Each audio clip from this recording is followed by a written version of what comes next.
আল্লাহ নবী তার জামানে ভবিষ্যৎবাণী করেছেন, সাহাবীরা শোনো, ইন্না মিন ওয়ারাইকুম আইয়ামা সবর, তোমাদের পরে পৃথিবীতে আসতে যাচ্ছে সবরের জামানা। সবরের জামানা কখন বলছেন?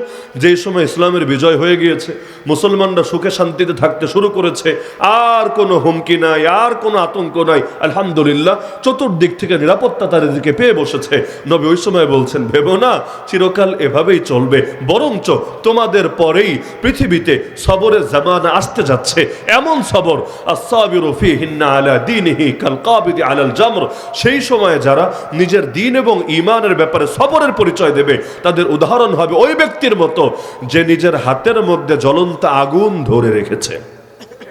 হাতের মধ্যে জ্বলন্ত অঙ্গার ধরে রাখা খুব সহজ না? কয় মিনিট পারবেন ধরে রাখতে? দেখেন ট্রাই করে কয় মিনিট পারেন। তাহলে ওইটা যতটা জটিল, নবী বলেছেন যারা সততা নিয়ে বাঁচতে চাইবে, ইনসাফ নিয়ে বাঁচতে চাইবে, ন্যায় নিয়ে বাঁচতে চাইবে, দ্বীন এবং শরিয়ত, ঈমান এবং আমল নিয়ে বাঁচতে চাইবে, তাদের উদাহরণ হবে ওই ব্যক্তির মতো যে নিজের হাতের মধ্যে জ্বলন্ত অঙ্গার ধরে রেখেছে।